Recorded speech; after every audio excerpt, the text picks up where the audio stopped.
जब ऐसा पारस ने कहा तब कमला भी चुप्पी साध गई। तब वो रात्रि व्यतीत हुई। सुबह फिर से सज धज कर पारस अपने सैनिकों को लेकर बिरिया के मैदान में पहुंचते हैं। युद्ध का बिगुल फूंक दिया गया। ढोल नगाड़े शंख बजने लग गए। कायरों के मन में भय पैदा हो जाए और सूरवीरों के मन में उत्साह जाग जाए, ऐसा घोर शोर उस रणभूमि में होने लगा। दोनों ही ओर के रणबांकुरे वीर उस बिरिया के मैदान को सजाकर खड़े हो चुके थे। अब यहाँ मलखान भी अपनी संध्या वंदन करने के उपरांत युद्ध के लिए तैयार हो रहे थे। पहुंचो शोर जाए तब मुन में मलके होने लगे तैयार। जब रणदुंदुभियों की आवाज शिविर में पहुंची, मलखान भी युद्ध के लिए तत्पर हो रहे थे, तैयार हो रहे थे। तभी बड़ी द्रुत गति से इंदल शिविर में प्रवेश करते हैं।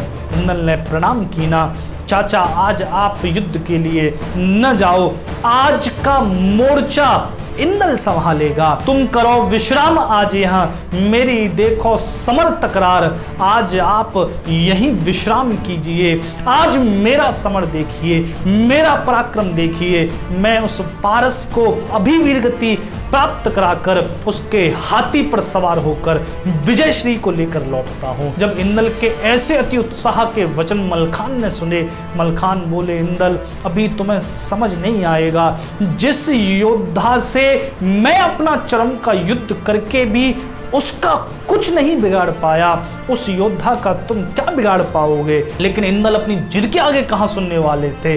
तब इंदल की जिद को देखकर मलखान ने अपनी ढाल तलवार इंदल को दीनी और आशीर्वाद देकर विदा कीना। इंदल कर लिया घोड़े पर ढाल तलवार लेकर जाने को उद्यत हुए। तब पीछे से मलखान बोले, वीर इंदल एक बार आशीर्वाद अपने चाचा उदल से जरूर लेकर जाना, क्योंकि उन्हीं के आशीर्वाद में विजय श्री का रहस्य छिपा हुआ है। लेकिन इंदल किसकी सुनने वाले थे। इंदल तो अपने उत्साह में भरे हुए थे। इंदल ने जाकर रणभूमि में हुंकार भर दीनी। दोनों ओर ही रण मैदान सजा हुआ था। नगाड़े की तीसरी चोट पर ही दोनों ओर के सूरवीर एक दूसरे पर काल बनकर टूट पड़े। रण की मोहर बाजन लागी, रण का होने लगा व्यवहार। दोनों दल आगे को बढ़ गए, पर समर बराबर आए। दोनों ओर के ही सूरवीर योद्धा अपनी ढाल तलवार लेकर एक दूसरे पर टूट पड़े थे। यहाँ हाथी भी हाथियों से भिड़ रहे थे, घुड़सवार भी घुड़सवारों से जूझने लगे थे। ये सब समर भयंकर होता जा रहा था। धीरे धीरे धीरे धीरे योद्धा क्रुद्ध होते जा रहे थे। धीरे धीरे उस रण मैदान में योगिनी रक्त का खप्पर भरकर पान कर रही थी। ऐसा जब युद्ध चलने लगा तब फौजें भागने लागी बिरिया की। तब पारस ने कही सुनाए, बिरिया की सेना के पैर उखड़ने लग गए, क्योंकि चतुरंगिनी सेना कन्नौज की ताकतवर सेना थी। इंदल का उत्साह मिलकर ये और ज्यादा आक्रामक हो गई थी। जब पैर उखड़ने लग गए तब पारस ने अपना हाथी ले जाकर इंदल के घोड़े के सामने प्रस्तुत किया और गरज कर अपने हौदे में से ही बोले, हे युवा वीर, मेरे हाथों से वीरगति प्राप्त होने से पूर्व अपना परिचय तो दो। तुम्हारा परिचय क्या है? क्योंकि मैं यहाँ आज ये उम्मीद लेकर आया था कि मलखान से फिर चरम का युद्ध हो, क्योंकि एक मलखान ही है जो मेरे वार को सहने की सामर्थ्य रखता है। तुम्हारे तो अभी मूंछों की रेख भी पूर्ण रूप से नहीं निकली है। तुम्हें मारकर मुझे भी कोई प्रसन्नता नहीं होगी। जब ऐसा कहा पारस ने, तब इतनी कहन पारस पाए, इंदल दीनी सांग चलाए। पारस पूर्ण रूप से कह भी नहीं पाए थे, तब तक इंदल ने ऐसी सांग चला दीनी, ऐसा वार कर दिया हाथी के मस्तक पर कि हाथी विचलित हो गया पारस का। तब गरज कर इंदल बोले, मेरा परिचय चाहते हो? इंदल नाम पुत्र आला के आए समर रचन हम काज। मैं आला का पुत्र इंदल हूँ, आज इस युद्ध भूमि में अपनी तलवार की धार का परिचय कराने के लिए आया हूँ। जब इंदल ने ऐसा कहा तब ये पारस भी टूट पड़े। दोनों ही वीरों में बड़ा जोर का द्वंद्व चलने लगा। कभी करलिया घोड़े को लेकर ये इंदल उस हाथी के पीछे पहुंच जाते, कभी आगे आ जाते, कभी दाएं कभी बाएं। ऊपर से पारस के साथ में जो तीरंदाज थे वो भी तीरों की बरसात इंदल पर कर रहे थे। बड़ी जोर का द्वंद्व चल रहा था। बार बार इंदल चोट करते पारस पर, लेकिन पारस का यहाँ कुछ नहीं बिगड़ता। लेकिन जब पारस चोट करते इंदल पर तब इंदल भी विचलित हो जाते। ऐसे 20 बार चोट हुई पारस की, चोट 20 करीब पारस ने, तब इंदल मिल करो विचार। जब ऐसे बार बार चोट हुई तब इंदल मन में विचार कर रहे हैं कि चाचा मलखान ने कहा था कि उदल से आशीर्वाद लेकर जरूर जाना। एकदम से ध्यान आया, तब अपने घोड़े को पीछे मोड़ा और दौड़ाते हुए करलिया घोड़े को उस रणभूमि से निकलकर पहुंच गए उदल के पास। मूर्छा छोड़ बाज ले धाए आए उदल के दरबार। इंदल जाकर उदल के पास पहुंच गए। बिगड़ गए उदल पर, ये आपको शोभा नहीं देता। वहां रणभूमि में हजारों सैनिक अपने जीवन को बलिदान कर रहे हैं। वहां रक्त से धरती सिंचित हो रही है और आप यहां खड़े होकर युद्ध के दृश्यों का आनंद ले रहे हैं। मैं आपको ऐसा नहीं समझता। मैं जानता हूं चाचा, आपकी एक केवल हुंकार से ही मरे हुए मुर्दों में भी वीर रस का संचार हो जाता है और शत्रु सेना के हृदय दहल जाते हैं। फिर क्या कारण है युद्ध में सबसे आगे रहने वाले आप, आज आपकी तलवार मयान का आराम छोड़ ही नहीं रही है। ये तलवार क्यों नहीं निकल रही, आप क्यों नहीं जा रहे, ऐसा क्या कारण है, मुझे रहस्य बताइए। तब इंदल बिगड़ने लगे उदल पर। तब उदल बोले, पुत्र ऐसा मत कहो, ऐसी बात कहो मत लालन। हम तुमको साच दे बतलाए, हम गंगा कमला से पीनी, जो सुता है मही पतराए। पुत्र मैं तुमको सत्य कहता हूं, मैं इसीलिए रणभूमि में नहीं जा रहा।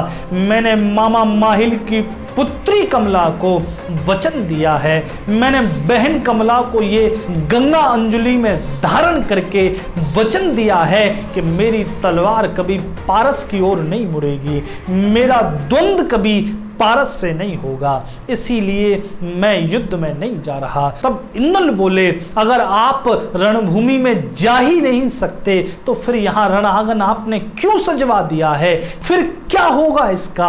अगर आप नहीं जा सकते तो मुझे पारस के मृत्यु का रहस्य बताइए, जिससे मैं पारस को वीरगति दे सकूं। उदल बोले, मैं रहस्य भी नहीं बता सकता क्योंकि वचनबद्ध हूं। तब इंदल खींच गए। इंदल बोले, अगर आप रहस्य भी नहीं बता सकते तो मुझे विजयश्री का आशीर्वाद तो आप दे ही सकते हैं। तब छू के चरण चले मछलासुत।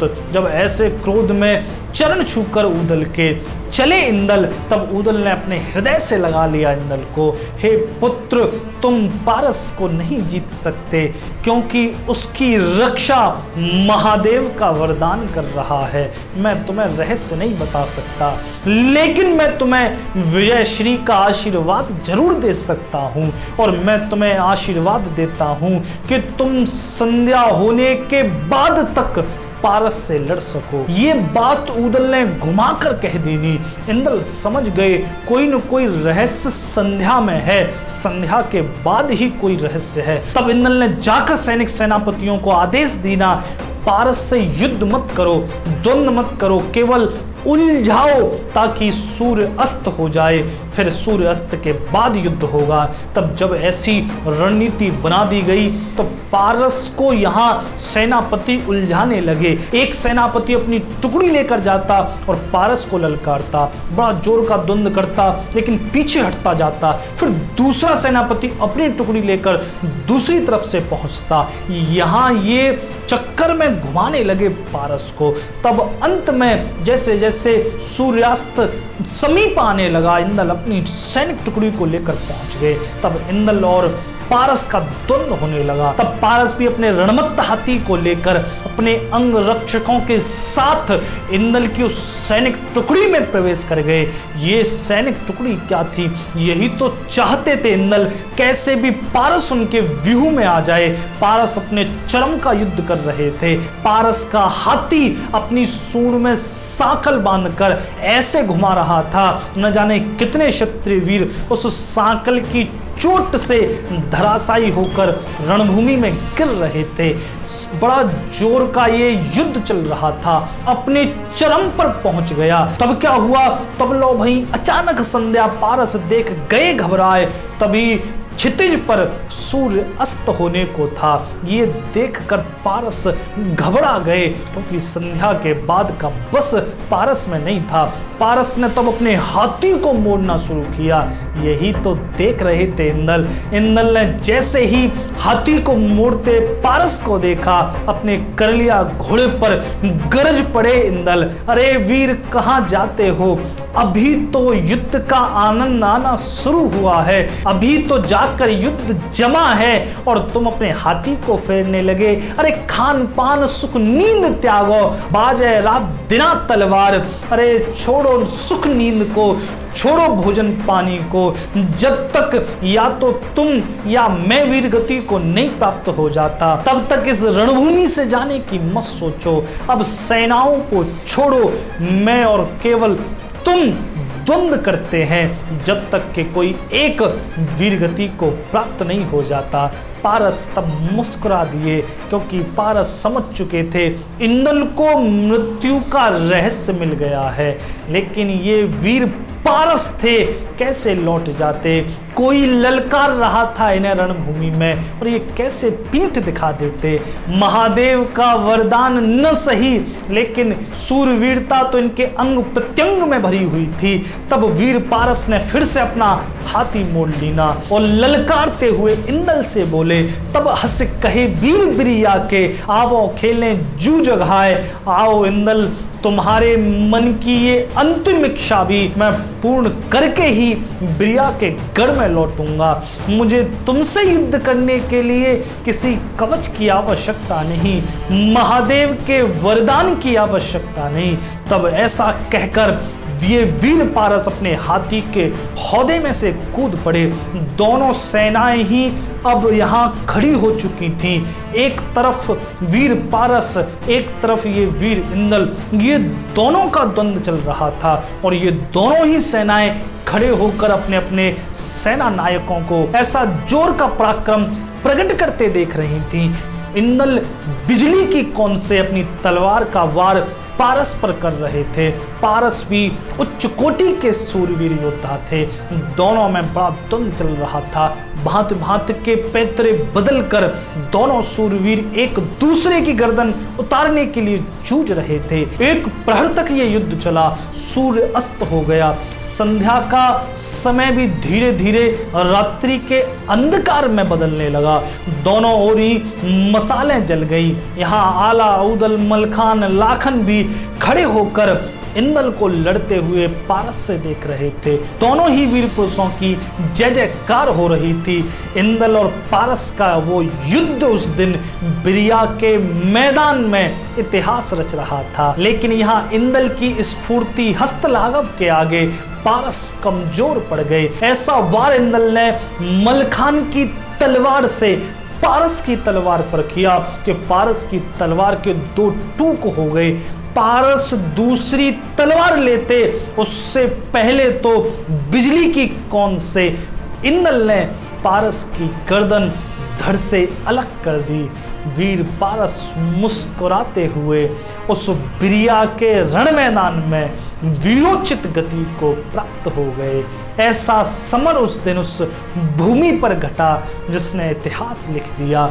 ऐसा ये वीर पारस ने पराक्रम प्रकट किया जिसकी कोई तुलना नहीं हो सकती। यहाँ इंदल के द्वारा पारस वीरगति को प्राप्त हुए। अब आगे जो युद्ध होगा वो पारस के पिता वीर सिंह से होगा। अगली वीडियो में इसकी हम चर्चा करेंगे। आप सभी का हृदय से धन्यवाद। जय श्री राम। हर हर महादेव।